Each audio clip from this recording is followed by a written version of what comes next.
Hola!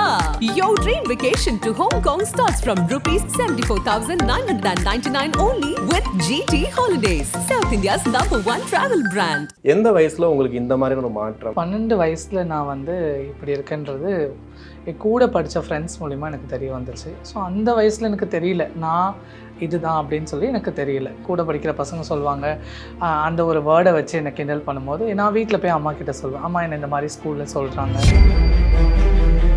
Night வராங்க பேசுகிறாங்க அப்படின்னு. அதில் சில பேர் வந்துட்டு ஒய்ஃபை விட்டுட்டு நான் வந்து பேச வந்திருக்கேன், வீட்டில் பிரச்சனை.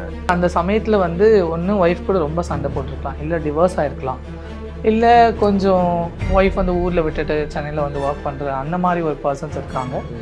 கண்டிப்பாக அது வந்து இந்த பாலியல் தொழில் பண்ணுறாங்க அப்படின்னும் போது அது சரௌண்டிங்கில் ஏகப்பட்ட பிரச்சனைகள் சிக்கல்கள்லாம் இருந்தது. ரோட்டில் நிற்கிற டிரான்ஸ்ஜெண்டர்ஸ்க்கு நிறைய பிரச்சனைகளை ஃபேஸ் பண்ணிகிட்டே தான் இருக்கிறாங்க. ஏன் பிரச்சனை வருது? ஏன்னா வர்றாங்க குடிச்சிட்டு வர்றவங்க அந்த மாதிரினால கஸ்டமர்ஸ் எப்படி வருவாங்க அப்படின்னா, ஒரு சிலர் குடிச்சிட்டு வராங்க, ஒரு சிலர் ரொம்ப குடிச்சிட்டு வருவாங்க. குடிச்சிட்டு வரவங்க கொடுக்குற காசை கொடுத்துட்டு உள்ளே போயிட்டு அவங்க கேட்குறது எல்லாத்தையும் பண்ணி தர முடியுமானா முடியாது. கசப்பான அனுபவம் ஏதாவது இருக்கா? நான் காரில் ஏறி போனேன், ஒரு பையன் வந்து எனக்கு கூட்டிகிட்டு போகும்போது எனக்கு ரொம்ப பயமாக இருந்தது. அங்கே போயிட்டு வந்து இப்போ பார்க்குறியா, நான் 4 பேர் வர வைக்கிறேன், 5 பேர் வர வைக்கிறேன். ஒருத்தரால் எப்படி முடியும்? வாயால் சொல்லிடலாம். அவங்க அங்கே இருந்து அந்த கஷ்டத்தை ஃபேஸ் பண்ணும்போது தான் தெரியும்.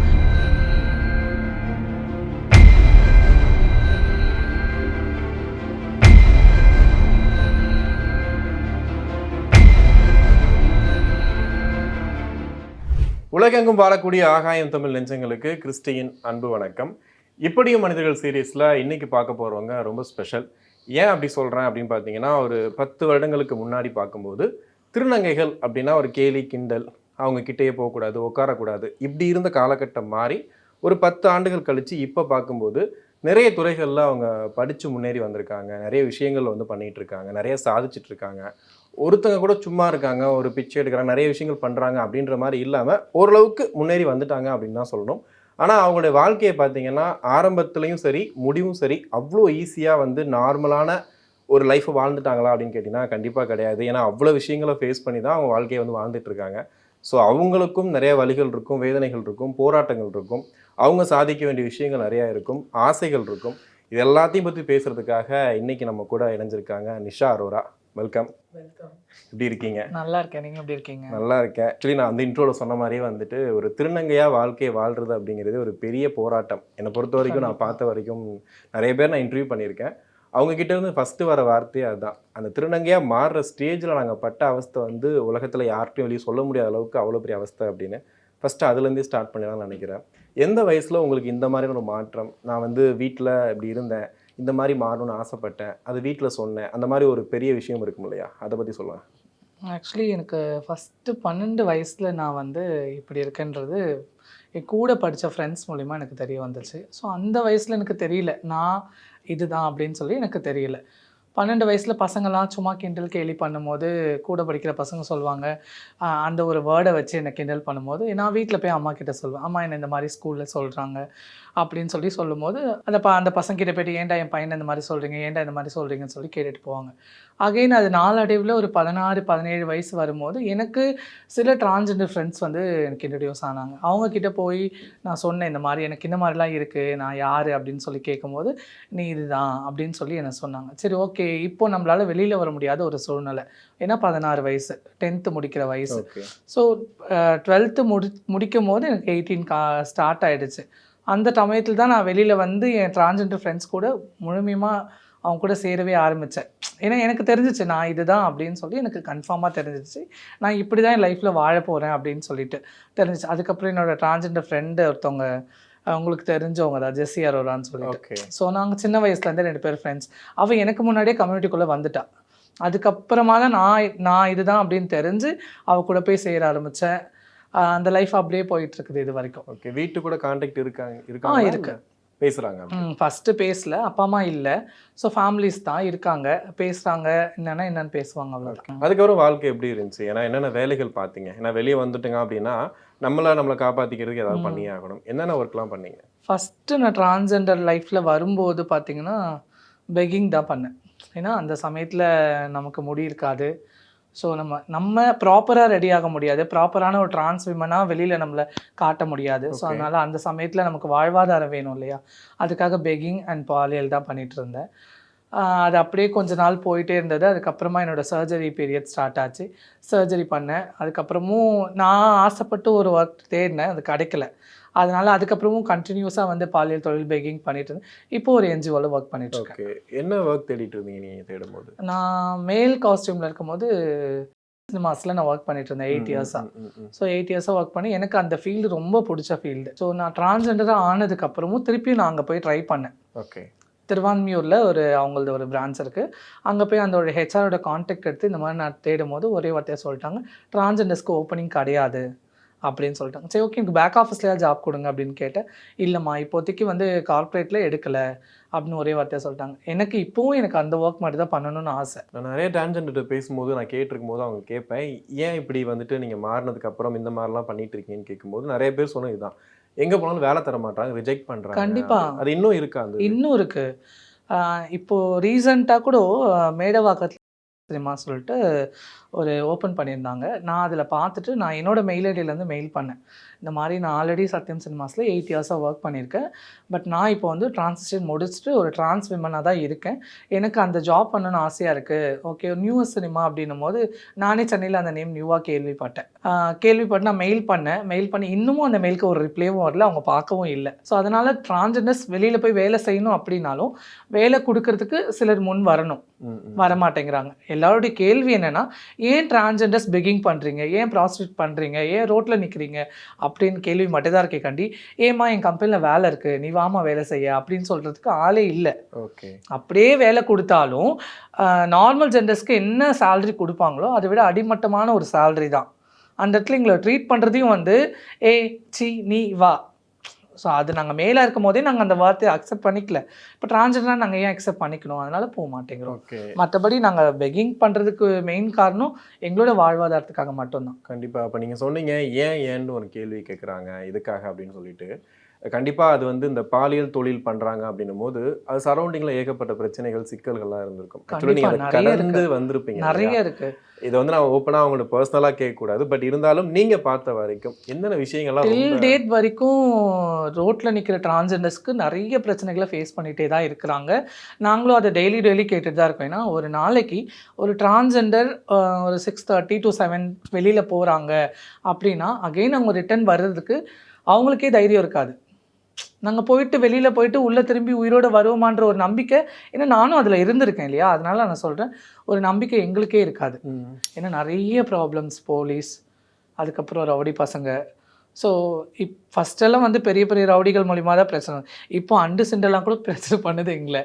ஏன்னா ரீசெண்டாக எங்கள் வீட்லேயே வந்து ஒரு டிரான்ஸ் விமன் வந்து ரோட் சைடில் நிற்கும் போது 4 பசங்க வந்து அந்த டிரான்ஸ் விமனோட ட்ரெஸ்ஸெல்லாம் கிழிச்சு காசு கேட்டு ஃபோனை கையிலேருந்து பிடுங்கி இவ்வளோ பெரிய பிரச்சனையை ஃபேஸ் பண்ணிட்டு தான் டிரான்ஸ்ஜெண்டர்ஸ் ஒவ்வொரு நாளும் அவங்க லைஃப்பை ட்ராவல் பண்ணிட்டு தான் இருக்காங்க.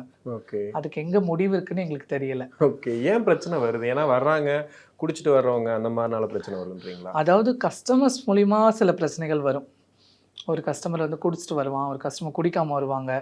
அதெல்லாம் ஃபேஸ் பண்ணுறதை தாண்டி தான் இந்த வந்து ரவுடி பசங்களை நாங்கள் ஃபேஸ் பண்ணிகிட்ருக்கோம். இதுக்கு நடுவில் நாங்கள் போலீஸ்காரங்களையும் ஃபேஸ் பண்ணணும். ஓகே, கஸ்டமர்ஸ் எப்படி வருவாங்க அப்படின்னா, ஒரு சிலர் குடிச்சிட்டு வராங்க, ஒரு சிலர் ரொம்ப குடிச்சிட்டு வருவாங்க, ஒரு சிலர் நார்மலாகவே வருவாங்க. இவங்க 3 கேட்டகரியுமே நாங்கள் பார்த்து தான் அவங்கள ஹேண்டில் பண்ண வேண்டிய சூழ்நிலை. ஏன்னா குடிச்சிட்டு வரவங்க கொடுக்குற காசை கொடுத்துட்டு உள்ளே போயிட்டு அவங்க கேட்குறது எல்லாத்தையும் பண்ணி தர முடியுமானா முடியாது. ஏன்னா அந்த ஸ்மெல் தாங்க முடியாது, அவங்க கொடுக்குற கொடுமைகளை தாங்க முடியாது, அவங்க பண்ணுற பிரச்சனையை நாங்கள் ஃபேஸ் பண்ணணும். இதனால் அந்த மாதிரி பிரச்சனைகள்லாம் நாங்கள் அவாய்ட் பண்ணிட்டு தான் வரோம். ஆனால் இன்னமும் நடந்துட்டு தான் இருக்குது. ஓகே, அந்த மாதிரி பண்ணிட்டு தான் இருக்காங்க. அதான் சொன்னேன், லாஸ்ட் வீக் தான் இந்த மாதிரி ஒரு இஷ்யூ எங்கள் வீட்டிலே நடந்தது. ஓகே, நிறைய பேர் நான் பார்த்துருக்கேன் ரோட்டில் நின்று பேரம் பேசுறது, அதுக்காக நின்றுட்டு பேசுகிற பசங்களை பார்த்தீங்கன்னா ரொம்ப சின்ன பசங்க அதிகமாக இப்போ பார்க்குறோம். ரொம்ப ஸ்கூல் படிக்கிற பசங்க, காலேஜ் படிக்கிற பசங்க, அவங்களாம் வர்றாங்களா இந்த மாதிரி? ஆக்சுவலாக நம்ம வரவங்க எல்லாருக்கிட்டையுமே வந்து உன்னோட வயசு என்னன்னு கேட்க முடியாது இல்லையா. ஏன்னா இப்போ காலகட்டத்தில் பார்த்தோம்னா நம்ம 18 வயசுக்குள்ளே இருக்க பசங்களே வந்து 23 வயசு 24 வயசு பசங்க மாதிரி தெரியுறாங்க. அதையும் மீறி நாங்கள் ஐடென்டிஃபை பண்ணிட்டோம் அப்படின்னா கண்டிப்பாக நாங்கள் அக்செப்ட் பண்ண மாட்டோம். நீ சின்ன பையன்டா, போடா, படிடா, உங்கள் வீடு எங்கடா இருக்குது, உங்கள் வீட்டில் போய் சொல்லட்டுமா, எப்படி 4 கேள்விகளை கேட்டோம்னா நம்ம அவங்களே போயிடுவாங்க. அதை விட்டுட்டு அவங்கள மிரட்டுறது அந்த மாதிரி விஷயம்லாம் நம்ம பண்ணுறது தப்பு. ஓகே. ஆனால் வராங்க. ஓகே. கசப்பான அனுபவம் ஏதாவது இருக்கா உங்களுக்கு? இல்லாமல் மேபி நீங்கள் கேள்விப்பட்டது மேபி அந்த மாதிரி எதுவும் இருக்குமா? கசப்பான அனுபவம் மீன்ஸ் என்னோட லைஃப்பில் கேட்குறீங்க? லைஃப்பில் கேட்குறேன். லைஃப்லேயும் சரி, நீங்கள் ஒர்க் சைட்லேயும் சரி, உங்களுக்கு ஏதாவது கசப்பான அனுபவங்கள்? அதுதான் ஒர்க் சைடில் நிறைய இருக்குது. ஏன்னா இந்த மாதிரி நிறைய பணங்களை நாங்கள் வந்து கொடுத்துருக்கோம். கஷ்டப்பட்டு ஒரு நாள் ஃபுல்லாக ரோட்டில் நின்று பல பிரச்சனைகளை ஃபேஸ் பண்ணி நாங்கள் சம்பாதிக்கிறோம். ஸோ அது ஒரே நிமிஷத்தில் இந்த பசங்க வந்து பிடிங்கிட்டு போயிடுவாங்க. ஸோ நான் ஒரு மொபைல் வாங்கியிருந்தேன் ஒரு நான் வந்த ஸ்டார்டிங் பீரியடில். அன்றைக்கி தான் வாங்கிட்டு மறுநாள் எடுத்துகிட்டு போய் ரோட்டில் நிற்கிற மொபைல் பட்டுன்னு பிடிங்கிட்டு போயிட்டாங்க. ஸோ அந்த மொபைல் ரேட் 29,000. ஓகே. அன்றைக்கி எனக்கு எவ்வளோ கஷ்டப்பட்டிருப்பேன்னா, அந்த காசு சம்பாதிக்கிறதுக்கு நான் ஒரு மாதம் ஃபுல்லாக ரோட்டில் நின்றுருக்கேன். ஓகே. அதுக்கப்புறமா அந்த மொபைலை வாங்கி அந்த மொபைலை பிடுங்கிட்டு போயிட்டாங்கன்னு போது ரொம்ப கஷ்டப்பட்டேன், அழுதேன். அந்த மாதிரி 2 ஃபோன் நான் விட்டுருக்கேன். ஓகே. நிறைய பேர் சொல்லுவாங்க பகலில் ஒரு வாழ்க்கை, இரவில் ஒரு வாழ்க்கை அப்படின்னு சொல்லுவாங்க. பகல் வாழ்க்கை எல்லாருக்கும் தெரிஞ்ச மாதிரி தான் இருக்கும். இரவுலையும் சென்னையில் போன்ற பெருநகரங்கள் இப்படி தான் இருக்குன்ற மாதிரி இருக்கும். நீங்கள் இரவு வாழ்க்கை அதிகமாக பார்த்துருப்பீங்க. அது ஒர்க் பண்ண போகிறதே நைட்டு தான் அப்படின்ற அந்த மைண்ட் செட்டு. தென் நீங்கள் ஃபஸ்ட்டு சொல்லும் போது சொன்னீங்க, நாங்கள் திரும்ப உயிரோட வருவோமான்றதை எங்களுக்கு தெரியாது அப்படின்னு. ஒவ்வொரு இரவும் கிளம்பும் போது உங்கள் மைண்ட் செட் எப்படி இருக்கும்? எல்லாத்தையும் தெய்வத்துக்கிட்ட தான் ஒப்படைச்சிட்டு நாங்கள் வெளியில் போவோம். ஏன்னா கண்டிப்பாக எங்களுக்கு இன்னைக்கு வரைக்கும் நாங்கள் வெளியில் போகணும் அப்படின்னா திருப்பி வர்றது ரொம்ப பெரிய விஷயமா தான் இருக்குது இப்போ இருக்க சொசைட்டியில். இப்போ கூட கேள்விப்பட்டிருப்போம், ஒரு திருநங்கை கையில் வெட்டி 6 பேரை கைது பண்ணியிருக்காங்க அப்படின்னு சொல்லிட்டு. இந்த மாதிரி நிறைய சூழ்நிலைகள் நடந்துக்கிட்டே தான் இருக்குது, நாளுக்கு நாள் நடக்குது. அதனால் வெளியில் போயிட்டு உள்ளே வர்றது கஷ்டமான ஒரு சூழ்நிலை தான் எங்களுக்கு. நாங்கள் வெளியில் போகும்போது நினைக்கிறது தெய்வத்தை மட்டும்தான். கண்டிப்பாக. இப்போ நீங்கள் தங்கியிருக்க இடங்களை சுற்றி வீடுகள்லாம் இருக்கும்ல, அவங்க உங்களை பார்க்குற பார்வை என்ன? ஐ மீன் அவங்க பேசுகிறதோ இல்லை பழகிறதுக்கு வருவாங்களா, பேசுவாங்களா? பழக வராங்க. ஃபஸ்ட்டு காலத்தில் வந்து நான் டிரான்ஸ் விமன்ஸ் திருநங்கைகள் அப்படின்னாலே வந்து ஒரு சலிப்பான ஒரு பார்வைகள் தான் பொதுமக்கள் மத்தியில் இருந்தது. இன்றைக்கி ஓரளவுக்கு பரவாயில்ல. ஏன்னா திருநங்கை சமூகத்தில் வந்து எத்தனையோ பேர் சாதிச்சுட்டு வராங்க. ஸோ நல்லவங்களும் இருக்காங்க, கெட்டவங்களும் இருக்காங்க அப்படின்னு சொல்லிட்டு அவங்களுக்கே தெரியுது. ஸோ பழகி பார்த்தா தான் அவங்களுக்கு வந்து அது புரியுது. ஓகே. என்னை வேணான்னு சொன்னவங்களை கூட நான் பழகி அவங்க எனக்கு சாப்பாடு செஞ்சு போடுற அளவுக்கு நான் அவங்கள மாற்றிருக்கேன். சூப்பர். ஆனால் இன்னமும் வீடு கிடைக்கிறதுல ரொம்ப கடினமாக தான் இருக்குது எங்களுக்கு. என்னென்ன சொல்கிறாங்க? இப்போ வீடு கேட்க போகிறீங்க அப்படின்னா பேச்சுலருக்கு ஒரு காரணம் சொல்லுவாங்க, ஒரு தனியாக ஒரு பொண்ணு கேட்டால் வீடு தர மாட்டேன்னு சொல்லுவாங்க. உங்களுக்கு என்ன காரணம் சொல்கிறாங்க? ஃபஸ்ட்டு நாங்கள் வீடை தேடி போவோம். ஸோ ஒரு வீட்டில் டூலெட் போட் போட்டிருக்கோம். அக்கா வீடு இருக்காக்கா அப்படின்னு சொல்லி கேட்போம். ஃபஸ்ட்டு அவங்க என்ன அவங்களுக்கு எங்களோட வாய்ஸ் வந்து எந்த மாதிரி கேட்டுச்சுன்னு தெரியாது. இருக்குது வெளியில் வரும்னு சொல்லிட்டு வருவாங்க. கிட்ட வந்து முகத்தை உத்து பார்த்துட்டு, சாரிம்மா எங்கள் ஹஸ்பண்ட் வந்து டோக்கன் அட்வான்ஸ் வாங்கிட்டாரு, என் பொண்ணு வாங்கிட்டான், என் பையன் வாங்கிட்டான், இல்லைன்னா என் ஹஸ்பண்ட்டை கேட்டு சொல்கிறேன், என் பொண்ணுக்கிட்ட கேட்டு சொல்கிறேன், இந்த மாதிரி சில காரணங்களை சொல்லி எங்களை அவாய்ட் பண்ணுவாங்க. இந்த மாதிரி நிறைய விஷயங்களில் எங்களுக்கு வீடு கொடுக்கறதுக்கு அவாய்ட் பண்ணுறாங்க. அப்புறம் நாங்கள் பழகணும் இல்லையா, எங்களோட ஹவுஸ் ஓனர்ஸ் இருப்பாங்கள்ல, அவங்கக்கிட்ட கேட்டதுக்கப்புறம் தான் தெரிஞ்சது திருநங்கைகள் பாலியல் தொழில் பண்ணுவீங்களா, திருநங்கைகள் தவறான தொழிலில் தான் ஈடுபடுவீங்களா, வீட்டில் கஸ்டமர் ஏற்றுவீங்களா அப்படின்னு சொல்லி. இதுக்காக தான் நாங்கள் அவாய்ட் பண்ணுறோம். திருநங்கைகளை தேடி நிறைய பேர் வருவாங்களா, உங்கள் ஆளுங்களே வந்து நிறைய பேர் வருவாங்க, அமக்களை பண்ணுவாங்க அப்படின்னு சொல்லுவாங்க. அப்படின்னு சொல்கிறதுனால எங்களுக்கு வீடு கிடைக்க மாட்டேங்குது. அதே ஒரு காரணமாக சொல்லிடுறாங்க. அதே காரணம் தான் அவங்க சொல்கிறாங்க, ஓப்பனாகவே சொல்கிறாங்க. ஓகே. ஒரு பயம் இல்லையா, நைட்டு தனியாக யாருன்னு தெரியாது, அவங்க கூட ஒரு நாள் நைட்டு இருக்க போகிறோன்ற அந்த பயம்லாம் இருந்துச்சு? இருந்திருக்கு. நான் காரில் போகிறோம், இப்போ ஒருத்தவங்க கூட ஆட்டோவில் போகும்போதே வந்துட்டு அவங்க பார்க்குற பார்வை மாறும்போதே ஒரு பயம் வரும், எதுக்காக அவங்க மாறி பார்க்குறாங்க அப்படின்னு. ஒரு பெண்ணாக மாறிட்டோம் அப்படின்னும் போது ஒரு காரு ஃபுல்லாக மூடி இருக்குது, அவங்க நம்ம கூப்பிட்டு போகிறாங்க, எங்கே கூப்பிட்டு போகிறாங்கன்னு தெரியாது. அந்த பயம் அந்த டைமில் எப்படி? அந்த பயம் எப்படி இருக்குன்னா, ஆரம்ப காலத்துலலாம் வந்து அந்த பயம் இருந்துச்சு. ஆனால் அன்னைக்கு இதுதான் வாழ்வாதாரம்னு சொல்லிட்டு நாங்கள் போக ஆரம்பிச்சிட்டோம். இப்போது வந்து ரொம்ப பயமாக இருக்குது காலகட்டம். ஆமாம், என் ஃப்ரெண்டே வந்து சொல்லுவாங்க, அவங்க ரோடுக்கு போகிறவங்க தான், அவங்க வந்து சொல்லுவாங்க, மம்மி இந்த மாதிரி வந்து நான் காரில் ஏறி போனேன், ஒரு பையன் வந்து எனக்கு கூட்டிகிட்டு போகும்போது எனக்கு ரொம்ப பயமாக இருந்தது, அங்கே போயிட்டு வந்து இப்போ பார்க்குறியா நான் 4 பேரை வர வைக்கிறேன், 5 பேரை வர வைக்கிறேன், இப்படிப்பட்ட சூழ்நிலைகள் அங்கே தொடர ஆரம்பிக்குது. அதனால அவங்கள நம்பி போகிறது பயமாக தான் இருக்குது. போயிட்டு அந்த இடத்துல பிரச்சனை பண்ணக்கூடிய இடங்கள்ல இப்போ ரீசெண்டாக நான் ஒருத்தங்கள்ட்ட பேசும்போது அவங்க சொன்னாங்க, இப்போலாம் அடிக்க ஆரம்பிச்சிடுறோம், திட்டிடுறோம், கத்திடுறோம். முன்னாடி பயந்து நாங்கள் வந்து அவங்க அடித்தாலும் எங்களை போட்டு என்ன பண்ணாலும் நாங்கள் வந்துட்டு அமைதியாக வந்துடுவோம், இப்போ நாங்கள் அதெல்லாம் பண்ண ஆரம்பிச்சிட்டோம்னு சொல்கிறாங்க. இப்போ அது நடக்குதா இல்லை திரும்பவும் அந்த மாதிரி? யார் டிரான்ஸ்ஜெண்டர்ஸ் வந்து டிரான்ஸ்ஜெண்டர்ஸ் திரும்ப அடிக்கலாம். இப்போ வந்து நான் என்ன சொல்லுவேன் அப்படின்னா, ஸோ ஒருத்தர் வந்து ஒருத்தர் கூட வெளியே போகிறீங்க அப்படின்னா கரெக்டாக அங்கே போனோடனே லொக்கேஷன் ஷேர் பண்ணுங்கள். புரியுதுங்களா? அப்படி இல்லைன்னா அங்கேருந்து எங்களுக்கு காண்டாக்ட்லேயே இருங்க. ஃபோன் ஒன்ஸ் ஸ்விட்ச் ஆஃப் ஆகுது. உங்களுக்குள்ள அந்த மாதிரிலாம் பேசிப்பீங்களா நீங்க? ஆமாம், ஏன்னா என்னோட சொசைட்டில நிறைய பேர் இருக்காங்க இல்லையா, அவங்கக்கிட்ட சொல்லி அனுப்புறது தான். அங்கே போயிட்டு என்ன வேணாலும் நடக்கலாம். இப்போது ஒரு திருநங்கை வந்து ஒரு அகைன் தாக்குறதுனா ஒருத்தரால எப்படி முடியும்? வாயால் சொல்லிடலாம். அவங்க அங்கே இருந்து அந்த கஷ்டத்தை ஃபேஸ் பண்ணும்போது தான் தெரியும். அவன் 4 பேர் இருப்பான், இவ ஒருத்தி மட்டும் என்ன பண்ணுவா? ஓகே, ஒரு அப்பார்ட்மெண்ட்டில் கூப்பிட்டு போகிறான்னா கத்தலாம், அமக்கலை பண்ணலாம், வெளியில் வந்துடலாம். ஆனால் அதே வந்து ஒரு தனிப்பட்ட வீடாக இருந்தால் என்ன பண்ண முடியும்? இல்லை ஒரு காட்டுக்குள்ளே இருந்தால் என்ன பண்ண முடியும்? ஓகே, அவங்கள அடிக்கிறதுன்றதை விட அவங்கள எவ்வளோ ஈஸியாக பேசி வெளியே வர முடியும் தான் பார்க்கணுமே கண்டி, அவங்கள அடிக்கிறது தப்பு தான். ஆக்சுவலி ரொம்ப பர்சனலான கொஸ்டின் தான், பட் அது தெரிஞ்சுக்கணுன்றதுக்காக தான் கேட்குறேன். பெண்களையே ஓரளவுக்கு மேலே வந்துட்டு அவங்களை டார்ச்சர் பண்ணக்கூடாதுன்னு சொல்லுவாங்க.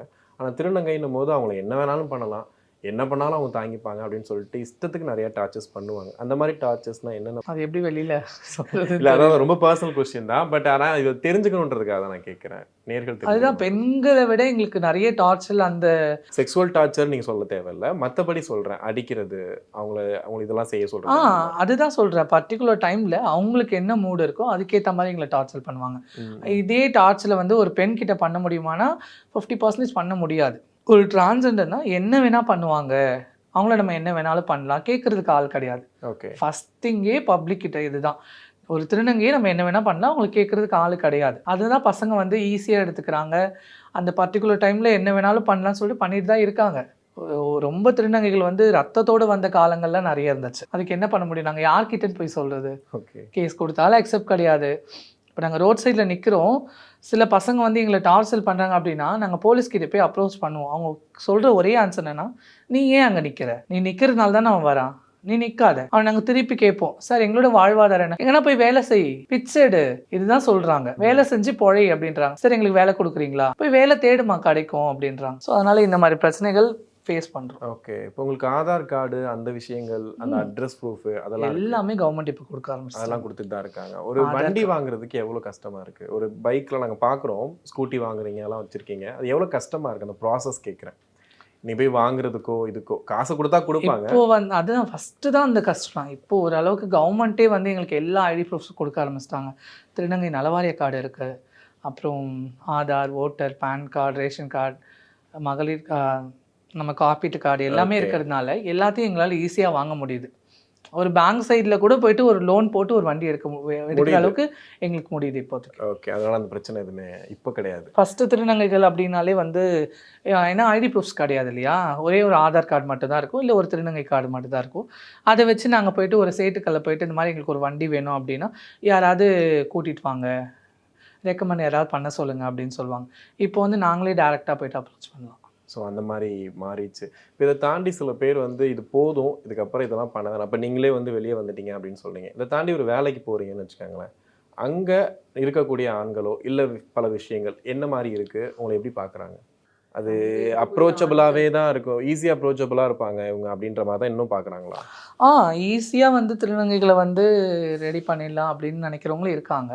ஸோ எங்கே போனாலும் நம்ம நடந்துக்கிறது வச்சு தான் இருக்குது. இப்போதைய காலகட்டத்தில் டிரான்ஜெண்டர்ஸ் எல்லாரும் ஒரு 50% படித்த டிரான்ஜெண்டர்ஸ் இருக்காங்க. ஸோ போகிற இடத்துல நம்ம எப்படி நடந்துக்கிறோமோ அதுக்கேற்ற மாதிரி தான் ஆப்போசிட்டில் வரும். ஏன்னா அவங்க பார்க்குற பார்வை அப்படி தான் இருக்கும். நம்ம ஒரு வேலைக்காக போகிறோம் அப்படின்னும் போது நம்ம வேலை என்னவோ அதை மட்டும் பார்த்துட்டு அங்கேருந்து கிளம்பிடணும். அங்கே போயிட்டு தப்பு பண்ணணும்னு நினைக்கிறது தப்பு. அவங்க பார்க்குற பார்வை அப்படி தான் இருக்குது. ஓகே, ரொம்ப சீரியஸாக போயிட்டுருக்குன்னு நினைக்கிறேன். ஃபஸ்ட் உங்களை பற்றி கொஞ்சம் கேட்டுக்கிறேன். இப்போது நம்ம வந்து பெண்ணாக மாறணுன்றதுக்காக தான் இந்த விஷயங்கள்லாம் பண்ணுறீங்க. ஒவ்வொரு நாளும் கிளம்பும் போது இந்த லிப்ஸ்டிக் போட்டுக்கிறது, ஐப்ரோ போட்டுக்கிறது, பொட்டு வச்சுக்கிறது, சேலை கட்டிக்கிறது, அதை இன்னொருத்தங்க பார்த்துட்டு ஏய் இவங்க சூப்பராக இருக்காங்க பாரு அப்படின்னு சொல்லும் போது எவ்வளோ ஹாப்பியாக இருக்குது ஒவ்வொரு நாளும் என் கிளம்பி வெளியே வரும்போது? ரொம்ப ஹாப்பியாக இருக்கும். ஏன்னா இதுக்காக தான் நாங்கள் வந்து எங்களை மாற்றிக்கிட்டோம். ஸோ சின்ன வயசுலேருந்து அந்த பொட்டு மேலேயும் அந்த பூ மேலேயும் அந்த ட்ரெஸ் மேலேயும் அந்த ஃபீமேல் காஸ்மெட்டிக்ஸ் மேலே தான் ஃபுல் ஆசை இருக்கும். ஏன்னா அப்போ பண்ண முடியாது, ஏன்னா வீட்டில் இருக்கிறோம், பெற்றவங்க கூட இருக்கிறோம். சரி ஓகே, அது கொஞ்சம் வயசுக்கு அப்புறம் பண்ணலான்னு பார்த்தாலும் என்னதான் இருந்தாலும் அந்த 18 வயசுக்குள்ளே நாங்கள் வெளியில் வந்தால் தான் எங்களால் பண்ணிக்க முடியும். இப்போ நாங்களே எல்லாமே எங்களுக்கு கிடைக்குது, எல்லாமே எங்களால் பர்ச்சேஸ் பண்ண முடியுது, அதை நாங்கள் ரெடி பண்ணிக்க முடியுது, ரொம்ப சந்தோஷமாக இருக்கும். அது மற்றவங்க பார்த்து ஏய் நீ அழகாக இருக்கடி, நல்லா இருக்கடி சாரின்னும் போது இன்னும் ஹாப்பியாக இருக்கும். ஓகே, அது பசங்க சொன்னால் பரவாயில்ல. ஓகே, ஒரு பொண்ணு பார்த்துட்டு இவங்க சூப்பராக இருக்காங்கன்னு சொல்லிட்டு போனால் எவ்வளோ ஹாப்பியாக இருக்கும்? நிறைய பொண்ணுங்க சொல்கிறாங்க, அக்கா உங்கள் ட்ரெஸ் நல்லா இருக்கு, அக்கா உங்கள் ஹேர் நல்லா இருக்கு, ஓகே, அக்கா புடவை எங்கக்கா எடுக்கிறீங்க அப்படின்னு கேட்பாங்க. அப்போல்லாம் அப்பா பெண்மை அடைஞ்சிட்டோம் அப்படின்னு தோணும். ஓகே. உங்களுக்குன்னு என்ன ஆசைகள்லாம் இருந்துச்சு? ஐ மீன் நீங்க அது மாறுறதுக்கு முன்னாடி சில ஆசைகள் இருந்திருக்கும். மாறுனதுக்கு அப்புறம் சில ஆசைகள் இருந்திருக்கும்ல. நம்ம இப்படிலாம் இருக்கணும், அப்படிலாம் இருக்கணும் அப்படின்னு. அந்த மாதிரி ஆசைகள் என்னென்ன இருந்துச்சு? எல்லார் மாதிரியும் இல்லாம நம்ம வந்து ஒரு தனித்துவமா தெரியணும்னு ஒரு ஆசை இருந்துச்சு. ம். ஒரு டிரான்ஸ்ஜெண்டர் லைஃப்ல வந்து கொஞ்ச நாள் தான் இந்த ஒர்க்லாம் பண்ணணும். அதுக்கப்புறம் நான் ஆசைப்பட்ட ஒர்க் போகணும்னு ஆசைப்பட்டேன். ஆனா இன்னும் அது கிடைக்கல. அது ஏதோ டிஃபால்ட்டா சொல்றீங்க. அது ஏதோ நீங்க யாசகம் பண்றதையும், பாலியல் தொழில் பண்றதையும் பண்ணித்தான் ஆகணுன்ற மாரியே சொல்றீங்க. பண்ணித்தான் ஆகணும்னா, ஸோ அந்த சமயத்துல வந்து எப்படி சொல்றதுன்னா, நாங்க மேல் காஸ்டியூம்லேருந்து புதுசா ஃபீமேல் காஸ்டியூம் போட்டிருக்கோம். So before surgery. ம். அந்த சமயத்துல வந்து எங்களுக்கானது எதுவுமே கிடைக்காது. ஸோ இந்த வேலை பண்ணாம ஏன்னா இது மட்டும் தான் வந்து எப்படினாலும் கிடைக்கும். ஓகே. புரியுதா? ஸோ அதனால நாங்க அத பண்ணி தான் ஆகணும். ம். அதுக்கப்புறம் நாங்களா கொஞ்சம் வளர எங்களோட டிரான்சிஷன் பீரியடுக்கு அப்புறம் நாங்க எப்படி வேணாலும் இருக்கலாம். பண்ணணும்னா பண்ணலாம். எங்களை யாரும் வந்து இதுவரைக்கும் நீ பாலியல் தொழில் பண்ணி தான் ஆகணும்னு கட்டாயப்படுத்துனது கிடையாது. கட்டாயப்படுத்தவும் மாட்டோம். எங்களுக்கு பிடிச்சத நாங்க பண்ணுவோம். ஓகே. ஸோ அதனால இப்பயும் நான் இப்போ வெளியில வந்துட்டேன் அப்படின்னா, வரக்கூடிய டிரான்ஸ்ஜெண்டர்ஸ் நீங்க பாலியல் தொழில் பண்ணக்கூடாது. நான் பண்ணல நீங்க பண்ணக்கூடாது அப்படின்னா, அவங்க திருப்பி என்ன கேள்வி கேட்டா நான் என்ன பண்ணுவேன்? உங்களுக்கு பிடிச்சிருக்குன்னா பண்ணுங்க. அப்படி இல்லையா ஒர்க் ட்ரை பண்ணுறீங்களா வாங்க போய் கேட்கலான்னு தான் சொல்கிறேமே காட்டி இதை பண்ணி தான் ஆகணும்னு கட்டாயம் எப்பயுமே கிடையாது. ஒரு விருப்பம் இல்லாமல் யாரையும் தொடக்கூடாது, அவங்க கிட்ட பேசக்கூடாது, அவங்க கிட்ட போய் அப்ரோச் பண்ணக்கூடாதுன்னு சொல்லுவாங்க. ஒரு நைட்டு 12 மணிக்கு ஒரு ஆட்டோவோ ஒரு ரேபிட்டோவோ நீங்கள் புக் பண்ணிவிட்டு ஒரு இடத்துல இருந்து இடத்துக்கு வரீங்க அப்படின்னா அந்த நேரத்தில் அவங்களுடைய பார்வை என்ன மாதிரி? நீங்கள் நார்மலாகவே ஒரு வேலைக்கு போயிட்டு வந்தாலுமே அவங்க பாலியல் தொழில் கிடையாது, அவங்க எதுவுமே பண்ணுறது கிடையாது. பட் அவங்க வர்றாங்க அப்படின்னும் போது நீங்கள் ஃபோனில் கூட நீங்கள் ஓலா புக் பண்ணுறீங்க, ஏதோ ஒரு புக் பண்ணி பேசும்போது அவங்களோட பேச்சு எப்படி இருக்குது, அவங்க வரும்போது எப்படி இருக்குது? ஒரு 90% இப்போ ஓகே தான். ஃபஸ்ட்டு மாதிரி இல்லாமல் ஃபஸ்ட்டு நாங்கள் புக் பண்ணாலே வந்து எங்களை தவறாக பார்க்குறது, தவறாக பேசுகிறது, புக் பண்ணிவிட்டு வெயிட் பண்ணிட்டே இருப்போம். கிட்ட வருவாங்க கேபு, கிட்ட வந்துட்டு பார்த்துட்டு சல்லுன்னு கேப் போயிட்டே இருந்துடும். போயிடும். அசிங்கமாக இருக்கும் அந்த இடத்துல, கஷ்டமாகவும் இருக்கும். எதுக்குடா இந்த போகிறப்ப அப்படின்னு சொல்லி தோணும். இப்போ ஓகே தான். இப்போ கூட நான் கேபில் தான் வந்துட்டு இருந்தேன். அந்த அண்ணா நல்லா பேசுனாங்க. ஒரு 35 தான் இருக்கும் அந்த அண்ணாக்கு. நல்லா பேசுனாங்க, மரியாதை கொடுத்தாங்க. நம்ம நடந்துக்கிறத வச்சு தான் இருக்குது. ஓகே. இப்போ ஒரு கேபில் போகிறோம் அப்படின்னா நம்ம எதுக்காக கேப் ஏறணும்? ஒரு இடத்துக்கு போய் சேர்றதுக்காக. அந்த வேலையை மட்டும் நம்ம கரெக்டாக பார்க்கணும். அவங்கள பார்க்கும்போது ஹாய் ப்ரோ, ஹாய் ஃப்ரெண்ட் அப்படின்னு சொன்னால் முடிஞ்சு போச்சு. அதை விட்டு அவங்கக்கிட்ட நம்ம தவறான வார்த்தைகளை விட்டோம்னா ஓகே இது அப்படி தான் அப்படின்ற ஒரு பேச்சு அவங்களுக்குள்ளே வர ஆரம்பிச்சிடும். கண்டிப்பாக. இப்போ ரீசெண்டாக கிளாம்பாக்கத்தில் கூட வந்துட்டு ஜென்ஸு, லேடிஸு, டிரான்ஸ்ஜெண்டர்னு சொல்லிட்டு 3 டாய்லெட்ஸ் வந்து வச்சுட்டாங்க. முன்னாடி அது கிடையாது. ஆனால் அதுக்கு இடப்பட்ட காலத்தில் வந்து பார்த்தீங்கன்னா சில ஷோரூம்லேயும் சரி, பெரிய பெரிய கடைகள்லையும் சரி 2 பாத்ரூம் தான் இருக்கும். நீங்கள் மேல் காஸ்டியூம் வந்து ஃபீமேல் காஸ்டியூம் மாறி இருப்பீங்க இல்லையா? பட் மேல் காஸ்டியூமாக இருக்கும்போது நம்ம ஆப்வியஸ்லி ஜென்ஸ்குள்ளே தான் போகணும். ஆனால் ஒரு கூச்சம் இருக்கும் இல்லையா? நம்ம ஒரு மேல் இதுக்குள்ளே போகிறோம் அப்படின்றது. அது என்ன மாதிரி இருந்துச்சு அந்த டைமில்? ஏன்னா அதை மேனேஜ் பண்ணுறதே பெரிய கஷ்டம். ஏன்னா ஸ்கூல் டைம்லேயே நீங்கள் சொல்லிட்டீங்க, ஒரு 8th 9thலேயே எனக்கு தெரிஞ்சிருச்சுன்னு சொல்லிட்டீங்க. அப்போ இருந்து இதை ஃபேஸ் பண்ணியிருப்பீங்க இல்லையா? அந்த கஷ்டத்தை பற்றி சொல்லுங்கள். நாங்கள் ஃபீமேல் காஸ்டியூமில் இருக்கிறோம் ஃபஸ்ட்டு, பட் ஆனால் சர்ஜரி பண்ணல. அந்த சமயத்தில் வந்து நாங்கள் கேர்ள்ஸ் ரெஸ்ட் ரூம் தான் யூஸ் பண்ணி ஆகணும். பட் ஆனால் மேல் காஸ்டியூமில் இருக்கும்போது அந்த கூச்சன்றது இருக்காது. ஏன்னா சொசைட்டியில் வந்து நம்மளை யாரும் கேவலமாக பேசக்கூடாது. இப்போ இதே நாங்கள் டிரான்ஸ்ஜெண்டர்ஸ் கூட இருக்கிறோம், ஒரு 10 டிரான்ஸ்ஜெண்டர்ஸ் வந்து சாரியில் இருக்காங்க, நான் ஒருத்தர் மட்டும் மேல் காஸ்டியூமில் இருக்கேன்னா அவங்க மட்டும் ஃபீமேல் ரெஸ்ட் ரூம் யூஸ் பண்ணுறாங்களே, நம்ம யூஸ் பண்ண முடியலேன்ற ஒரு கஷ்டம் இருக்கும். ஆனால் அதுக்கு முன்னாடி நான் அசிங்கப்பட்ட மாதிரிலாம் எனக்கு எதுவும் தெரியல. ஓகே. பட் ஆனால் இப்போது டிரான்ஸ்ஜெண்டர் ரெஸ்ட் ரூம் வச்சுருக்கிறது நல்லதா இல்லை கெட்டதான்னு எனக்கு தெரியல, சொல்லவும் எனக்கு விருப்பம் இல்லை. ஓகே. ஏன்னா நிறைய பேர் வந்து ஆசைப்பட்டது என்னென்னா மேல் ஃபீமேல் டிரான்ஸ்ஜெண்டர்ஸ். ஸோ நீங்கள் வந்து ஏன் டிரான்ஸ்ஜெண்டர்னு எங்களை ஒதுக்குறீங்க? எல்லாமே நாங்கள் வந்து ஒரு பெண்ணுக்கு ஏற்ற மாதிரி தான் மாற்றிக்கிறோம். ஃபர்ஸ்ட் திங் குழந்தை மட்டும்தான் பெற்றுக்க முடியாது, மற்ற எல்லாமே ஒரு பெண்ணாக தான் நாங்கள் இருக்கிறோம். ஸோ எதுக்காக எங்களை பிரிக்கிறீங்கன்னு கேள்விகள் நிறைய நாட்கள் இருந்தது. இப்போ கவர்மெண்ட்டே வந்து டிரான்ஸ்ஜெண்டர்னு எங்களுக்கு எல்லாமே கொடுத்துட்டு இப்போ நிறைய டிரான்ஸ்ஜெண்டர்ஸ் அதை அக்செப்ட் பண்ணிக்கிறாங்களான்னு எனக்கு தெரியல. ஏன்னா இப்போ தானே வந்திருக்கு. நாங்கள் ஆசைப்படுறது ஒரு பெண்ணாக தான் நாங்கள் வாழ்ந்துட்டுருக்கோம். அப்போது எங்களை வந்து ஃபீமேல் கேட்டகரியில் தான் சேருங்கன்னு தான் நாங்கள் கேட்டுட்ருக்கோம். ஓகே. அப்போ ஃபீமேல் கேட்டகரியில் சேர்த்துட்டோம். ஓகே. காதல் பற்றி பேசணும்ல அப்போ? கண்டிப்பாக. முதல் காதலை பற்றி பேசலாமா இல்லை? ஒரே ஒரு காதல் தான். ஒரே ஒரு காதல் தான். என்ன காதல்? ரொம்ப கஷ்டமான ஒரு காதல். ஆல்ரெடி ஒரு இன்டர்வியூவில் சொல்லியிருக்கேன். ஓகே. ஒரு 10 இயர்ஸ்க்கு முன்னாடி ஃபேஸ்புக்கில் தான் எனக்கு லவ் ப்ரப்போஸ் வந்துச்சு. அந்த நாள் போயிட்டே இருந்துச்சு. அதுக்கப்புறம் அவனுக்காக நான் சர்ஜரிலாம் பண்ணி முடிச்சிட்டேன். முடிச்சதுக்கப்புறம் ஒரு 9 இயர்ஸ் ட்ராவல் பண்ணி வந்தேன். லாஸ்ட் இயர் தான், இப்போது லாஸ்ட் தீபாவளிக்கு முன்னாடி தான் அந்த காதல் பிரேக்கப் ஆகிடுச்சு. ஓ. அது வேண்டாம். ரொம்ப கஷ்டமான விஷயம்ல அது. ஆக்சுவலி அதை பற்றி ஏன் கேட்டேன் அப்படின்னா, அந்த காதல் பிரேக்கப் அப்படிங்கிறது திருநங்கைகள்கிட்ட நான் நிறைய பேர்கிட்ட கேட்கும்போது அவங்க சொன்ன ஒரு வார்த்தை, எனக்கு காதல் பிரேக்கப் ஆயிடுச்சு, லிவின்ல இருந்து விட்டுட்டு போயிட்டாங்க, நல்லா பேசி பழகுனாங்க, காசெல்லாம் கொடுத்தேன், ஐஃபோன் வாங்கி கொடுத்தேன், கார் வாங்கி கொடுத்தேன், விட்டுட்டு போயிட்டாங்க அப்படிங்கிற மாதிரி. எனக்கு தெரிஞ்சு திருநங்கைகள் வழியாக காதல் வரும்போது ரொம்பவே அவங்க டீப்பாக இறங்கி லவ் பண்ணுறாங்க. ஒரு 5 வருஷம் காதல்லாம் வந்து பிரிஞ்சு போனால் சொல்கிறாங்க. ஆண்கள் ரொம்ப டீப்பா ஒரு திருநங்கையை லவ் பண்றாங்க அப்படின்னா அது 100ல் 1 தான். மீதி 99 வந்து திருநங்கைகள் கொடுக்குற பணத்துக்காகவும் பொருளுக்காகவும் மட்டும்தான் இருக்கும்னு என்னோட கருத்து. அதுதான் அதான் காரணம்ன்றீங்க. அதான் காரணம். பட் ஆனால் எல்லாருடைய லைஃப்லையும் வந்து பிரேக்கப் வந்து இதனால் ஆச்சுன்னு சொல்ல முடியாது. ஓகே. ஸோ ஆண்கள் லவ் ப்ரப்போஸ் பண்ணும்போதே அவங்க எதுக்காக பண்ணுறாங்கன்னு நமக்கு தெரிய வந்துடுது இப்போ. ஏன்னா ஒரு 2 நாள் அவங்க கூட பழகும் போதே அவங்க நம்மளை பார்க்குற பார்வை, அவங்க கூட அவங்க பேசுகிற அந்த நடவடிக்கைகளை வச்சு அவங்க என்னவா நம்மளை லவ் பண்ணுறாங்கன்னு தெரிஞ்சிடும். ஆனால் நிறைய திருநங்கைகள் வந்து உண்மையாக லவ் பண்ணிடுவாங்க.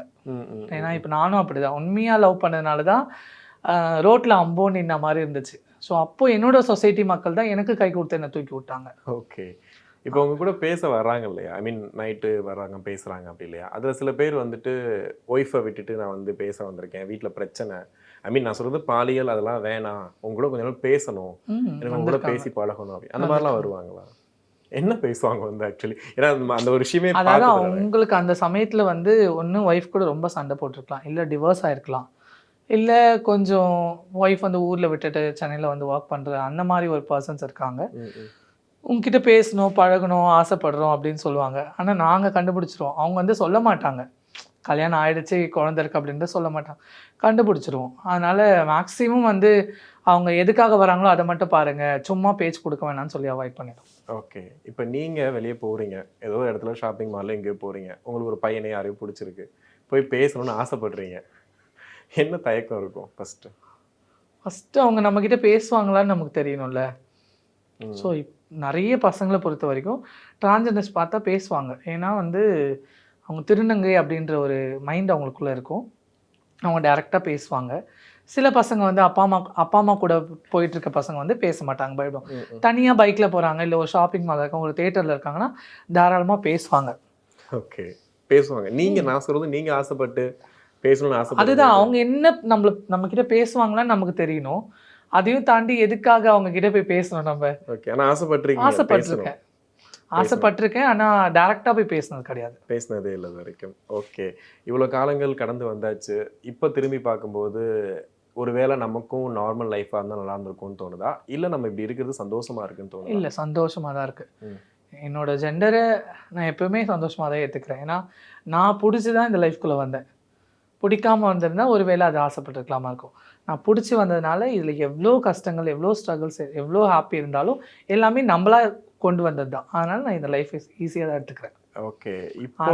அதை நினச்சி நான் ஃபீல் பண்ணதில்லை. ஓகே. நீங்கள் ஆரம்பத்திலே சொன்னீங்க ஸ்கூலில் சில வார்த்தைகளை சொல்லி கூப்பிடுவாங்க, ரொம்ப கஷ்டமாக இருக்கும் அப்படின்னு சொல்லிட்டு. இப்போ நான் ஆரம்பத்தில் இன்ட்ரோவில் சொன்ன மாதிரி 10 ஆண்டுகள் கழிச்சு வரும்போது இன்றைக்கி நாங்கள் உரிமையாக அக்கான்னு கூப்பிட்றோம், அம்மான்னு கூப்பிட்றோம், கொஞ்சம் மாறி இருக்குன்னு நினைக்கிறேன். ஆனால் இன்னமும் அந்த மாதிரி கூப்பிட்ற ஆளுங்க இருக்காங்களா? இருக்காங்க, ஒரு சிலர் இருக்காங்க. நிறைய பேர், எல்லாரையும் சொல்ல முடியாது, ஒரு சிலர் இருக்காங்க. ஓகே. எவ்வளோ ஹர்ட்டாக இருக்கும் அந்த டைமில்? ரொம்ப கஷ்டமாக இருக்கும். அந்த சமயம் மட்டும்தான் எதுக்குடா இந்த பொறுப்புன்னு தோணுமே கண்டி, மற்றபடி நார்மல் லைஃப்பில் அந்த மாதிரி எனக்கு என்றைக்குமே தோணுதில்லை. ஆனால் நிறைய பேர் எங்களை கேலி பண்ணியிருக்காங்க, நாங்கள் திரும்பி முறைச்சி பார்த்தோம்னா ஓடிடுவாங்க. ஓகே. அதே மாதிரி கைத்தட்டி காட்டுவாங்க. நாங்கள் ஒரு இடத்துல கிராஸ் பண்ணி போகிறோம் அப்படின்னா எங்களை கைத்தட்டி கூப்பிடுவாங்க. ஸோ நாங்களும் எங்களோட சொசைட்டியில் தான் யாரோ கூப்பிட்றாங்கன்னு திரும்பி பார்த்தா பசங்க கலாய்ப்பானுங்க. சரி, கஷ்டமாக இருக்கும், என்ன பண்ணுறது? ஏன்னா அவனுங்க ஆப்போசிட்டில் அவனுங்க என்ன கேட்டகரின்னு தெரியல, அதனால் அவனுக்கிட்ட பேசுறது வேஸ்ட். ஓகே. இப்போ உங்களை பொறுத்த வரைக்கும் ஒருத்தங்க வராங்க, அவங்கள பேசுகிறீங்க, அவங்க கூட பாலியலில் ஈடுபடுறீங்க, அந்த மாதிரி இருந்தால் அவங்களோட மைண்ட் செட்டை மாற்றி விடுறீங்க. உங்களுக்கு தனிமை இருந்திருக்கும், ஒரு கஷ்டம் இருந்திருக்கும், ஒரு சோகமான ஒரு தருணங்கள் இருந்திருக்கும். அந்த டைமில் என்ன பண்ணுவீங்க? உங்களுக்கு எப்படி இருக்கும் அந்த டைமில்? நீங்கள் யார்ட்டையாவது பேசணும்னு ஆசைப்படுவீங்க, தோல் சாயன்னு ஆசைப்படுவீங்க, எவ்வளோ வெறுமையாக இருக்கும் அந்த டைம்? ரொம்ப வெறுமையாக இருக்கும், அழுக வரும் நிறைய. நான் மேக்ஸிமம் வந்து ரொம்ப கஷ்டமான ஒரு நேரத்தில் தனியாக இருக்கணும்னு தான் ஆசைப்படுவேன். நான் ஏன்னா மற்றவங்க கிட்ட ஷேர் பண்ணி அதை நமக்கு அவங்க ஆறுதல் சொல்லும் போது இன்னும் வலிக்கும். ஏன்னா நம்ம கஷ்டப்பட்டு நம்ம ஆசைப்பட்ட ஒரு பிரேக்கப், ஏன்னா நிறைய டிரான்ஸ்ஜெண்டர்ஸ்க்கு ஒன்று பண கஷ்டமாக இருக்கும், இல்லை பிரேக்கப் சுச்சுவேஷன், இதில் தான் ரொம்ப கஷ்டப்படுவாங்க. இல்லை இந்த மாதிரி கேலி கிண்டல் இந்த மாதிரி விஷயத்துல தான். ஏன்னா கேலி கிண்டல் எப்படின்னா இது பழகி போச்சு, தெரிஞ்சிச்சு நம்மளை பார்த்தா இப்படி தான் கூப்பிடுவாங்க அப்படின்னு தெரிஞ்சு, அதனால ரொம்ப ஹர்ட் ஆகாது. ஒரு சில ஹர்ட்டிங் டைமில் வந்து நான் தனியாக இருந்து என்னை நான் மேலே கொண்டு வந்துடுவேன். ஓகே. அந்த டைம்ல நிறைய இருந்திருக்கா? அந்த மாதிரி நிறைய இருந்திருக்கேன். அழுதுருக்கீங்களா? இதுக்கு முன்னாடி ஒரு கேள்வி கேட்டேன் இல்லையா? எதுக்கு கேட்டேன் அப்படின்னா, இந்த திருநங்கைகள் ஒரு வீட்டில் தங்கியிருக்காங்கன்னு வச்சுக்கோங்களேன். எப்போ பார்த்தாலும் பாட்டு, டான்ஸு ஒரு மாதிரி சந்தோஷமாக இருப்பாங்க. அது மாதிரி அவங்க பழகிக்கிற விதம் பார்த்தீங்கன்னா, நார்மலாக இந்தாடி இந்தாடிலாம் கூட இருக்காது. மம்மி, அம்மா, அக்கா அவங்களும் ஒரு ஒரு ஒரு உறவு வந்துக்கிட்டே இருக்கும். ஒரு பாண்டிங் எப்போ கிரியேட் பார்த்தாலும் பண்ணி கொஞ்சிக்கிட்டே இருப்பாங்க, பேசிக்கிட்டே இருப்பாங்க, விளையாடிட்டே இருப்பாங்க. ஒருத்தங்களுக்கு இன்னொருத்தங்களை வந்துட்டு உம்முன்னு உட்காந்தா கூட அவங்கள்ட்ட போய் பேசிகிட்டு இருப்பாங்க. அது ஏன் அவ்வளோ பாச பிணைப்பு அதுக்குள்ள? ஆக்சுவலி வந்து நாங்கள் எல்லாரும் அம்மா, அப்பா, அண்ணன், தங்கச்சி எல்லாரையும் விட்டு தான் நாங்கள் வெளியில் வரோம். ஃபேமிலியே விட்டு நாங்கள் எங்கள் லைஃப் வாழணும்னு வெளில வரோம். ஸோ அப்போது நமக்கு ஒரு அடைக்கலம் கொடுக்குற ஒரு டிரான்ஸ்ஜெண்டர்ஸ் இருப்பாங்க. நாங்கள் எங்களுக்குள்ள ஒரு ரிலேஷன்ஷிப் க்ரியேட் பண்ணிக்கிறது தான், ஒரு பாண்டிங் நாங்களே உருவாக்குறது தான். ஸோ அதனால் ஒரு அம்மான்னு கூப்பிடும்போது ஒரு சந்தோஷம் இருக்கும். அம்மா அம்மாவாக இருக்கணும், அதனால் அம்மான்னு கூப்பிடும்போது ஒரு சந்தோஷமாக இருக்கும். அதே மாதிரி எங்களுக்குள்ளே வந்து நாங்கள் எங்களுக்கு எது ஆனாலும் வந்து பப்ளிக் எங்களை வந்து தூக்கி விட மாட்டாங்க. ஸோ இப்போ நான் அழுவுறேன்னா என் கூட இருக்க ஃப்ரெண்ட்ஸ் தான் என்னை தூக்கி விடணும். ஸோ அதனால் இப்போது பெற்றவங்களா தான் நம்மளை தூக்கி விட மாட்டாங்களா, அந்த மாதிரி ஒரு பாண்டிங்கில் தான் லைஃப் போயிட்டுருக்கு. ஸோ அதனால் ஒருத்தருக்கு ஒருத்தர் ஆறுதலாக இருந்துப்போம். ஓகே. கல்யாணத்தை பற்றிலாம் யோசிச்சிருக்கீங்களா என்னைக்காவது? எந்த கல்யாணத்தை பற்றி? உங்கள் கல்யாணத்தை பற்றி தான். அதெல்லாம் எல்லாம் முடிஞ்சிடுச்சு. அவ்வளோதான். அவ்வளோதான். காதலோட முடிஞ்சு போச்சு. அதுக்கப்புறம் யோசிச்சது இல்லை. மேரேஜ் வரைக்கும் போய் மேரேஜ்லாம் ஆகி தான் முடிஞ்சுது. ஓ அப்படியா? அதனால பற்றி யோசிக்க. அதனால இதுக்கப்புறமும் ஒரு லைஃப்ல கல்யாணன்றதே வேணாம். இப்போ சொன்னீங்க அம்மா அப்பா தம்பி எல்லாத்தையும் விட்டுட்டு தான் வந்தோம் அப்படின்னு சொல்லிட்டு, இப்போ நம்ம ரோட்டில் போயிட்டு இருக்கும்போது ஒரு ஃபேமிலியாக எல்லாரும் சினிமாவுக்கு போகிறாங்க, திருவிழாக்கு போகிறாங்க, அதை நீங்கள் பார்ப்பீங்க. அப்போ கொஞ்சம் ஏக்கமாக இருக்கும். ஏக்கமாக இருக்கும், நிறைய ஏக்கமாக இருக்கும். ஸோ இந்த மாதிரி ஒரு சுச்சுவேஷன்லாம் மிஸ் பண்ணுறோமே அப்படின்னு இருக்கும். அதுக்கப்புறம் நம்மளே சொல்லிக்க வேண்டியதான், நம்ம தானே வந்தோம், நம்ம வாழ்க்கை வாழ தானே வந்தோம். ஸோ அப்படி போக முடியாததை வந்து இப்படி டிரான்ஸ்ஜெண்டர் ஃபேமிலியோடு போய் தீர்த்துக்கிறது தான். ஓகே. அந்த மாதிரி ஜாலியாக போவீங்க. ஓகே. உங்கள் அந்த கம்யூனிட்டி இருக்கு இல்லையா, அதில் என்னென்ன விஷயங்கள்லாம் ரொம்ப உங்களுக்கு மகிழ்ச்சியாக ஜாலியாக என்ஜாய் பண்ணுற விஷயங்கள் என்னென்ன இருக்கும்? ஜாலியாக என்ஜாய் பண்ணுறதுனா ஒரு ஃபேமிலியாக இருக்கிறது ரொம்ப பிடிக்கும். ஸோ அதுக்கப்புறம் நாங்கள் டிரான்ஸ்ஜெண்டர்ஸ் அப்படின்னு டிரான்ஸ் விமன் மட்டும் இல்லாமல் இப்போ டிரான்ஸ் மென்ஸ் நிறைய பேர் வந்துட்டாங்க. அவங்க எங்களுக்குள்ள ஒரு பாண்டிங் க்ரியேட் பண்ணுறாங்க. ஸோ அம்மா, அக்கா, அண்ணன், தம்பி. ஏன்னா ஃபஸ்ட்டு வந்து நாங்கள் எல்லாருமே டிரான்ஸ் விமன்ஸ் அப்படின்றதுனால ஒரு அக்கா, தங்கச்சி, அம்மா, பொண்ணு, ஆயா அந்த ஒரு பாண்டிங்லேயே முடிஞ்சிடும். இப்போ டிரான்ஸ் மென்ஸ் வரதுனால அம்மா, புள்ள, தம்பி, அண்ணன் அப்படின்னு ஒரு பாண்டிங் க்ரியேட் ஆகுது. அந்த மாதிரி ஒரு தருணங்கள் எங்களை நாங்களே மகிழ்ச்சிப்படுத்திக்கிறோம். அவ்வளோதான். ஓகே. இது சிம்பிளாக சாதாரணமாக கேட்குறது தான். பஸ்ஸில் இப்போ உங்கள் பக்கத்தில் யாராவது ஒன்று உட்காடுறாங்களா? உட்காடுறாங்களே. இப்போ மாறிச்சு அந்த விஷயம். இன்னமும் வந்து எங்களை பார்க்குற பார்வை பார்க்கணும்னு நினைக்கிறவங்க அப்படி தான் பார்க்குறாங்க. ஸோ கேஷுவலாக எடுத்துக்கலாம்னு நினைக்கிறவங்க கேஷுவலாக போயிட்டுருக்காங்க. ஓகே. ஒரு மன நிறைவுன்னு சொல்லுவோம் இல்லையா, ஒரு நாள் எனக்கு ரொம்ப மன நிறைவாக இருந்துச்சு இன்னைக்கு அப்படின்னு, அந்த மாதிரி நாள் ஏதாவது இருக்கா உங்கள் லைஃப்பில்?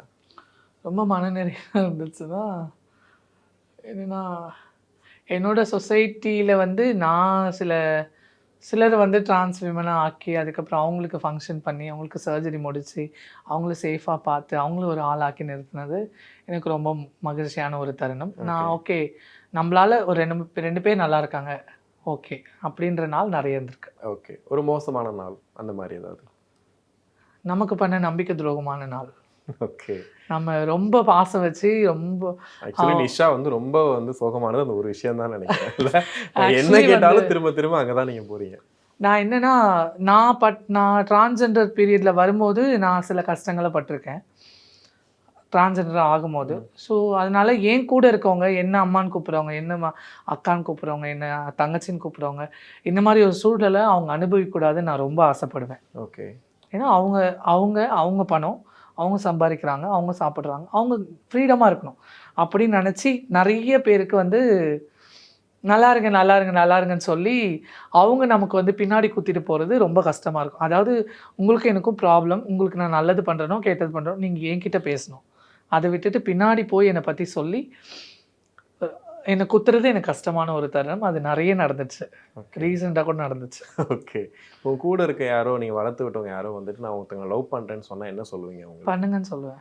பண்ணுங்க, ஆனால் கொஞ்சம் பார்த்து பண்ணுங்க. ஏன் பண்ணுங்க, நான் பார்த்து பண்ணுங்க கூட சொல்லுவேன், பண்ணுங்கன்னு சொல்லுவேன். ஏன்னா அவங்கள போயிட்டு நம்ம பார்த்து பண்ணுடி, அந்த பையன் நல்லவனா பாருடி கெட்டவனா பாரு நம்ம சொன்னோம்னா அவங்க பண்ணுற லவ் நமக்கு பிடிக்கலன்னு நினச்சிப்பாங்க. அகைன் வந்து அந்த பையன் மேலே நமக்கும் ஆசை இருக்குன்னு நினச்சிக்கிறாங்க. ஸோ அதனால் லவ் பண்ணுறியா பண்ணு, என்கிட்ட வந்து சொல்கிறாங்களா மம்மி லவ் பண்ணுறேன், பண்ணுமா சந்தோஷமா இரு. அவன் விட்டுட்டு போயிட்டானா வா, அழுவும் போது ஒரு ஆறுதல், நல்லா தூங்கு, சாப்பிடு, அப்படின்னு சொல்லி முடிச்சிடும். ஓகே, இப்போ ஃபைனலாக வந்துட்டு இந்த பாலியல் தொழில் அப்படிங்கிற விஷயத்த வந்து தவறுன்னு ஒரு பக்கம் சொல்கிறாங்க. ஆனால் பாலியல் தொழில் பண்ணுறவங்களுக்கு ஒரு ரீசன் இருக்குது, ஒரு கதை இருக்குது, நான் இதனால தான் அப்படி வந்துட்டேன் அப்படின்னு. இது சரியா தவறா அப்படின்னு கேட்டால் அவங்களோட பதில் என்னவா இருக்கு? தெரியல, சிம்பிளாக சொன்னால் தெரியல. சரியா தவறானா அது நானும் ஏன்னா அந்த சொசைட்டி தான் பாலியல் தொழில் பண்ணி இதுக்கப்புறம் வெளியில் வந்த ஒரு ஃபேமிலியிலேருந்து தான் வந்திருக்கேன். ஸோ பண்ணுறது தப்பாக ரைட்டானா அன்னைக்கு எனக்குமே அது ரைட்டாக தானே தெரிஞ்சுது. இன்றைக்கி நான் வந்து அது பண்ணலனால அது தப்பு நான் சொல்ல முடியாது. ஓகே, அதனால் தெரியல. இப்போ நீங்கள் சின்ன சின்ன சிக்கல்கள் சொன்னீங்க, இதெல்லாம் எங்களுக்கு வந்து கொஞ்சம் பிரச்சனைகளாக இருக்குது அப்படின்னு சொல்லிட்டு. அதை தாண்டி நாங்கள் இதெல்லாம் தாண்டி வந்துட்டோம்டா, இப்போ நாங்கள் வேறு மாதிரி இருக்கோம், கொஞ்சம் நம்புங்க எங்களையும் அப்படின்னு சொல்லணும்னா நீங்கள் என்ன சொல்லுவீங்க? இப்போ இருக்கக்கூடிய ஒரு பீப்புள் உங்களை தவறாக பார்க்குறவங்களா இருக்கலாம், இல்லை உங்களுக்கு வீடு கொடுக்காதவங்க, இல்லை உங்களுக்கு சின்ன சின்ன பிரச்சனைகள் கொடுக்குறவங்களா இருக்கலாம், அவங்களுக்கு என்ன சொல்லுவீங்க? இந்த சொசைட்டியில் ஒரு டிரான்ஸ்ஜெண்டராக வாழணுன்னா ஒரு கடின போராட்டத்தோடு தான் நாங்கள் வாழ்ந்துட்டுருக்கோம். ஒரு டிரான்ஸ் விமனாவோ சரி, ஒரு டிரான்ஸ் மென்னாவோ சரி, இல்லைனா ஒரு எல்ஜிபிடிக்யூவில் ரொம்ப போராட்டத்தை தாண்டி தான் நாங்கள் வந்து வாழவே ஆரம்பிக்கிறோம். ஸோ நாங்கள் வந்து ஒரு ஆள் ஆகி ஒரு நிலைமைக்கு வர்றதுக்கு கிட்டத்தட்ட 10 to 11 years ஆகிடுது. இப்போது நான் என்ன எடுத்துக்கிட்டிங்கன்னா நான் இன்றைக்கி தனியாக நிற்கிறேன் அப்படின்னா ஒரு 10 years ஆகிடுச்சு. ஓகே.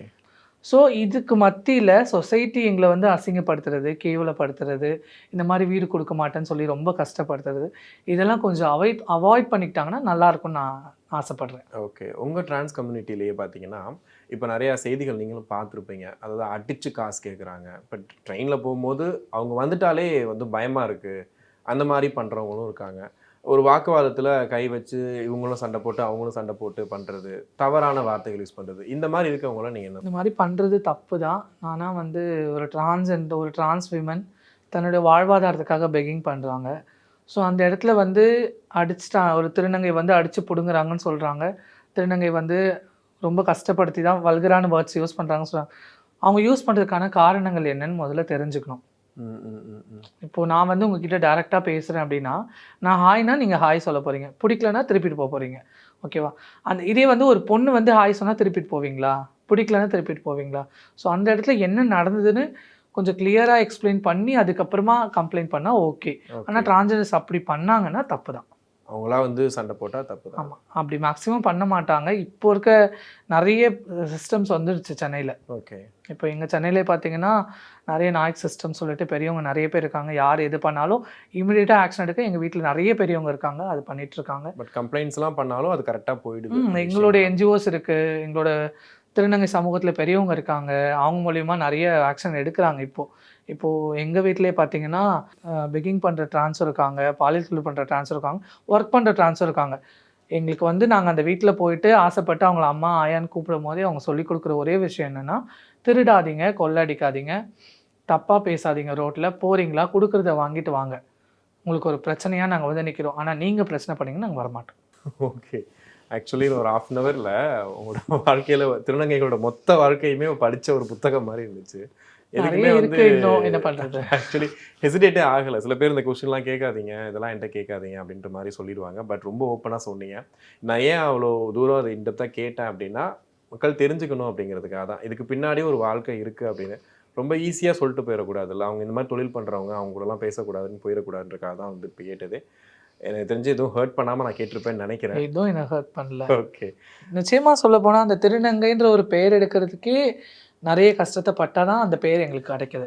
ஓகே, இவ்வளோ நாள் வந்து அந்த தவறான வார்த்தைங்க 9 உசு அஜக்குன்னு கூப்பிட்ட நாட்களில் இருந்து திருநங்கை எங்களுக்கு அப்படி ஒரு பெயர் சூட்டுறதுக்கு இத்தனை வருட காலம் ஆயிடுச்சு. அது மாதிரி தான் எங்களோட வாழ்க்கையும். நாங்கள் வந்து அந்த திருநங்கைன்ற பேரை எங்களுக்கு ஐடென்டிஃபை பண்ணிக்கிறதுக்கு நிறைய ஸ்ட்ரகிள்ஸை ஃபேஸ் பண்ணி அந்த பேர் எடுத்துக்கிறோம். ஓகே, கண்டிப்பாக நல்லா பேசுகிறீங்க, உண்மையிலே சூப்பராக பேசுகிறீங்க. உங்கள் நேரத்துக்கு ரொம்ப நன்றி. Thank you. Hola! Your dream vacation to Vietnam starts from ₹39,999 only with GT Holidays, South India's #1 travel brand.